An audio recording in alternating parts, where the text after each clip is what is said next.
स्वागत है आपका आज के एपिसोड में। चलिए शुरुआत करते हैं पिछले अभ्यास प्रश्न से। सेंडोकू घाटी के संबंध में निम्नलिखित कथनों पर विचार कीजिए। 1. यह घाटी तिब्बती पठार में भारत की सीमा के पास स्थित है। 2. वर्ष 2017 से अब तक इस घाटी में 700 मिलियन क्यूबिक मीटर से अधिक मलबा जमा हो चुका है। उपर्युक्त में से कौन सा या कौन से कथन सही है या सही है? ए केवल 1, बी केवल 2, सी 1 और 2 दोनों, डी न तो 1 और न ही 2। इस प्रश्न का सही उत्तर है विकल्प सी, 1 और 2 दोनों। चलिए देखते हैं इसके विश्लेषण को। हालिया खबरों के अनुसार तिब्बत के सेंडोकू घाटी के क्षेत्र में लगातार हो रही मास वेस्टिंग की घटनाएं भारत के लिए चिंता का विषय बनती जा रही हैं। दरअसल ये घटनाएं भारत के पूर्वोत्तर में गंभीर बाढ़ और तलछट की समस्या पैदा कर सकती हैं, जिसकी वजह से यह भारत के लिए चिंता का कारण है। सेंडोगपू घाटी यह तिब्बती पठार में भारत की सीमा के पास स्थित है, अतः कथन 1 सही है। यह 11 किलोमीटर लंबी है और सांगपो नदी में मिलती है, जो भारत में सियांग नदी बन जाती है। बता दें कि सांगपो दुनिया की सबसे गहरी घाटियों में से एक है, जिसे ग्रेट बेंड कहा जाता है। गौरतलब है कि 2017 से अब तक सेंडोकू घाटी में 700 मिलियन क्यूबिक मीटर से अधिक मलबा जमा हो चुका है, अतः कथन 2 सही है। इस क्षेत्र में भूस्खलन सहित बड़े पैमाने पर होने वाली मास वेस्टिंग की घटनाओं में तेजी से वृद्धि देखी गई है। इसका मुख्य कारण तापमान में वृद्धि और भूकंप है। तो चलिए शुरुआत करते हैं आज के एपिसोड की पहले प्रश्न से। 1. भारत में लॉन्गिट्यूडनल एजिंग स्टडी के अनुसार 4 में से 1 से अधिक लोग शहरी क्षेत्रों में ऋणग्रस्तता का सबसे बड़ा कारण स्वास्थ्य संबंधी खर्च को मानते हैं। 2.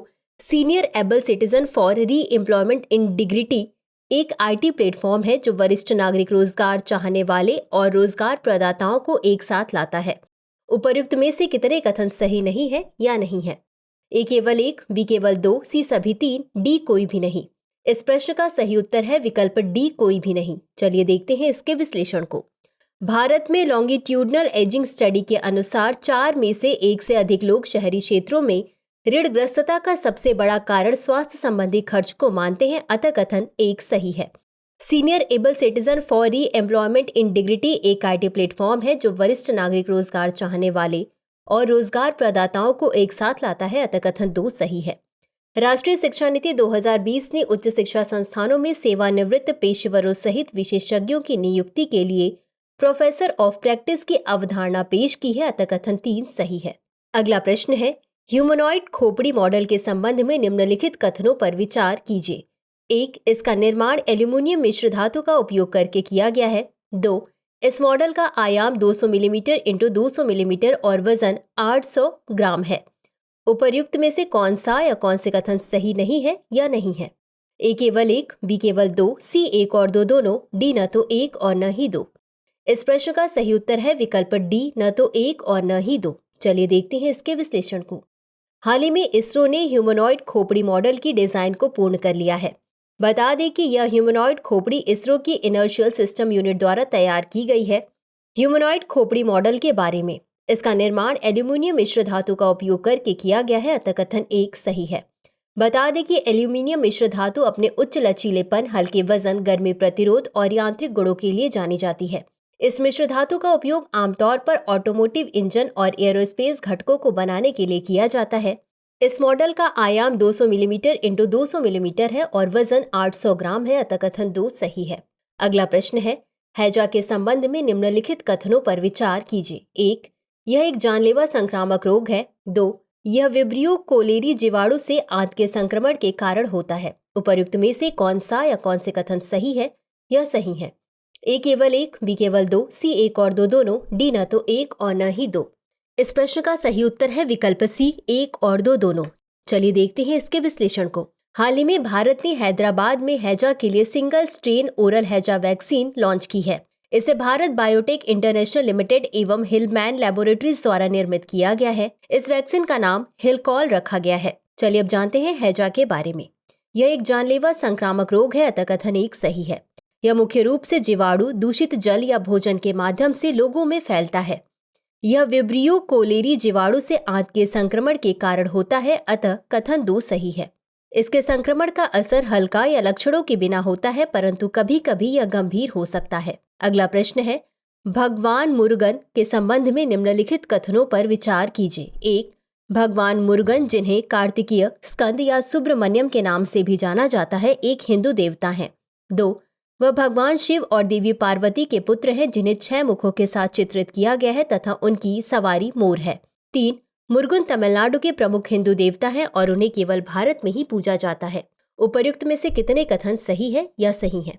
ए केवल 1, बी केवल 2, सी सभी 3, डी कोई भी नहीं। इस प्रश्न का सही उत्तर है विकल्प बी केवल 2। चलिए देखते हैं इसके विश्लेषण को। भगवान मुरुगन, जिन्हें कार्तिकीय, स्कंद या सुब्रमण्यम के नाम से जाना जाता है, एक हिंदू देवता हैं। अतः कथन 1 सही है। वह भगवान शिव और देवी पार्वती के पुत्र हैं, जिन्हें 6 मुखों के साथ चित्रित किया गया है तथा उनकी सवारी मोर है। अतः कथन 2 सही है। मुरुगन तमिलनाडु में प्रमुख हिंदू देवता हैं और उन्हें Bharat, Malaysia, Singapore, Mauritius, reunion द्वीप तथा श्रीलंका के अन्य हिस्सों में भी पूजा जाता है। अतः कथन 3 सही नहीं है। अगला प्रश्न है, सिंथेटिक बायोलॉजी के संबंध में निम्नलिखित कथनों पर विचार कीजिए। 1. यह जेनेटिक इंजीनियरिंग और बायो कंप्यूटिंग में प्रगति का लाभ उठाकर नए जैविक सिस्टम विकसित करती है। 2. दशक के अंत तक सिंथेटिक बायोलॉजी वैश्विक उत्पादन का 1/3 से अधिक हिस्सा होगी, जिसका मूल्य लगभग 30 ट्रिलियन अमेरिकी डॉलर होगा। 3. इसका उपयोग स्वास्थ्य, सौंदर्य, फैशन, वस्त्र, खाद्य, कृषि, साथ ही खनन और निर्माण सहित विभिन्न क्षेत्रों में किया जाता है। उपर्युक्त में से कितने कथन सही है या सही है? ए केवल 1, बी केवल 2, सी सभी 3, डी कोई भी नहीं। इस प्रश्न का सही उत्तर है विकल्प सी सभी 3। चलिए देखते हैं इसके विश्लेषण को। सिंथेटिक बायोलॉजी यह जेनेटिक इंजीनियरिंग और बायो कंप्यूटिंग में प्रगति का लाभ उठाकर नए जैविक सिस्टम विकसित करती है, जिन्हें विशिष्ट कार्य करने के लिए डिजाइन किया गया है। अतः कथन 1 सही है। दशक के अंत तक सिंथेटिक बायोलॉजी वैश्विक उत्पादन का 1/3 से अधिक हिस्सा होगी, जिसका मूल्य लगभग 30 ट्रिलियन अमेरिकी डॉलर होगा। अतः कथन 2 सही है। सिंथेटिक बायोलॉजी के अनुप्रयोग विभिन्न क्षेत्रों में है, जिनमें स्वास्थ्य, सौंदर्य, फैशन, वस्त्र, खाद्य, कृषि, साथ ही खनन और निर्माण शामिल है। अतः कथन 3 सही है। अगला प्रश्न है, प्रधानमंत्री जन धन योजना के संबंध में निम्नलिखित कथनों पर विचार कीजिए। 1. इस योजना के अंतर्गत बुनियादी बचत बैंक जमा खाता केवल भारतीय स्टेट बैंक की शाखा में ही खोला जा सकता है, जिसके पास अन्य कोई खाता न हो। 2. PMJDY खातों में कोई न्यूनतम शेष राशि बनाए रखने की कोई आवश्यकता नहीं है। 3. PMJDY खातों में जमा राशि पर ब्याज अर्जित किया जाता है। उपर्युक्त में से कितने कथन सही है या सही है? ए केवल 1, बी केवल 2, सी सभी 3, डी कोई भी नहीं। इस प्रश्न का सही उत्तर है विकल्प बी केवल 2। चलिए देखते हैं इसके विश्लेषण को। इस योजना के तहत किसी भी बैंक शाखा या बिजनेस कॉरेस्पोंडेंट या बैंक मित्र आउटलेट में एक बुनियादी बचत बैंक जमा खाता खोला जा सकता है, जो कोई अन्य खाता नहीं रखता है। अतः कथन 1 सही नहीं है। PMJDY खातों में कोई न्यूनतम शेष राशि बनाए रखने की कोई आवश्यकता नहीं है। अतः कथन 2 सही है। PMJDY खातों में जमा राशि पर ब्याज अर्जित किया जाता है। अतः कथन 3 सही है। अगला प्रश्न है, निम्नलिखित कथनों पर विचार कीजिए। 1. केंद्रीय औषधि मानक नियंत्रण संगठन यानी CDSCO ने संयुक्त राज्य अमेरिका में अनुमोदित दवाओं के लिए भारत में नैदानिक परीक्षण की आवश्यकता को माफ कर दिया। 2. यह छूट, जिसमें महामारी की स्थितियों में उपयोग की जाने वाली नई दवाएं शामिल नहीं हैं, देश में MVA-BN जैसे महत्वपूर्ण टीकों की उपलब्धता में कमी आएगी। उपर्युक्त में से कौन सा या कौन से कथन सही है या सही है? ए केवल 1, बी केवल 2, सी 1 और 2 दोनों, डी न तो 1 और न ही 2। इस प्रश्न का सही उत्तर है विकल्प ए केवल 1। चलिए देखते हैं इसके विश्लेषण को। केंद्रीय औषधि मानक नियंत्रण संगठन ने संयुक्त राज्य America, United kingdom, Japan, Australia, Canada और यूरोपीय संघ में स्वीकृत दवाओं के लिए भारत में नैदानिक परीक्षणों की आवश्यकता को माफ कर दिया। अतः कथन 1 सही है। इस छूट में महामारी की स्थितियों में इस्तेमाल की जाने वाली नई दवाएं शामिल हैं, जिससे देश में MVA-BN जैसे महत्वपूर्ण टीकों की उपलब्धता में तेजी आएगी। अतः कथन 2 सही नहीं है। अगला प्रश्न है, निम्नलिखित में से कौन सी ई-संजीवनी प्लेटफॉर्म के कार्य का सबसे अच्छा वर्णन करता है? ए. फसलों के लिए बीमा सेवाएं प्रदान करना। बी. डॉक्टरों से दूर से परामर्श के लिए टेलीमेडिसिन सेवाएं प्रदान करना। सी. स्वास्थ्य सेवा पेशेवरों के लिए ऑनलाइन शिक्षा और प्रशिक्षण की सुविधा प्रदान करना। डी. कृषि सब्सिडी के लिए डिजिटल लेन देन को सक्षम बनाना। इस प्रश्न का सही उत्तर है विकल्प बी। चलिए देखते हैं इसके विश्लेषण को। ई-संजीवनी प्लेटफॉर्म। ई-संजीवनी सार्वभौमिक स्वास्थ्य कवरेज प्राप्त करने के लिए डिजिटल स्वास्थ्य समानता की दिशा में एक कदम है। यह डॉक्टरों के साथ दूरस्थ परामर्श के लिए टेलीमेडिसिन सेवाएं प्रदान करता है। ई-संजीवनी स्मार्टफोन आदि से डॉक्टरों और चिकित्सा विशेषज्ञों तक त्वरित तथा आसान पहुंच की सुविधा प्रदान करती है, अतः विकल्प बी सही है। अगला प्रश्न है, नमो ड्रोन दीदी पहल के संबंध में निम्नलिखित कथनों पर विचार कीजिए। 1. ग्रामीण महिलाओं को फसल निगरानी, उर्वरक छिड़काव और बीज बोने जैसे कार्यों के लिए ड्रोन उड़ाने का प्रशिक्षण दिया जाता है। 2. इसका उद्देश्य स्वयं सहायता समूहों की महिला सदस्यों को उनकी आय बढ़ाने के लिए साधन और मंच प्रदान करके उन्हें सशक्त बनाना है। 3. ड्रोन की खरीद पर महिलाओं को सब्सिडी प्रदान की जाती है। उपर्युक्त में से कौन सा या कौन से कथन सही है या सही है? ए केवल 1 और 2, बी केवल 2 और 3, सी केवल 3, डी 1, 2 और 3। इस प्रश्न का सही उत्तर है विकल्प ए केवल 1 और 2। चलिए देखते हैं इसके विश्लेषण को। नमो ड्रोन दीदी पहल। इस पहल के तहत ग्रामीण महिलाओं को फसल निगरानी, उर्वरकों का छिड़काव और बीज बोने जैसे कृषि उद्देश्यों के लिए ड्रोन पायलट बनने हेतु प्रशिक्षित किया जाता है, अतः कथन 1 सही है। इसका उद्देश्य स्वयं सहायता समूहों की महिला सदस्यों को उनकी आय बढ़ाने और वित्तीय स्वायत्तता बढ़ाने के लिए साधन तथा मंच प्रदान करके उन्हें सशक्त बनाना है, अतः कथन 2 सही है।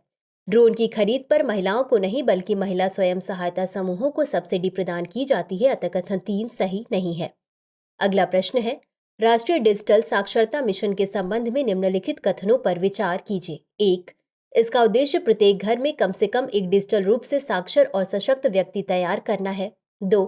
इसे केवल आंगनवाड़ी और आशा कार्यकर्ताओं को आईटी प्रशिक्षण प्रदान करने के लिए बनाया गया था।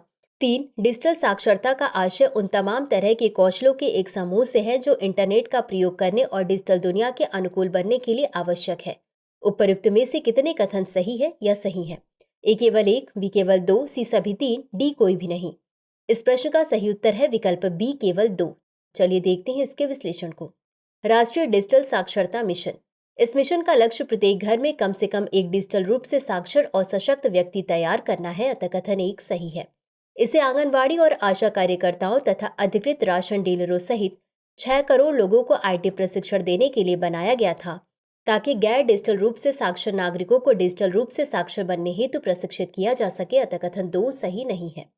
डिजिटल साक्षरता का आशय उन तमाम तरह के कौशलों के एक समूह से है जो इंटरनेट का प्रयोग करने और डिजिटल दुनिया के अनुकूल बनने के लिए आवश्यक है, अतः कथन 3 सही है।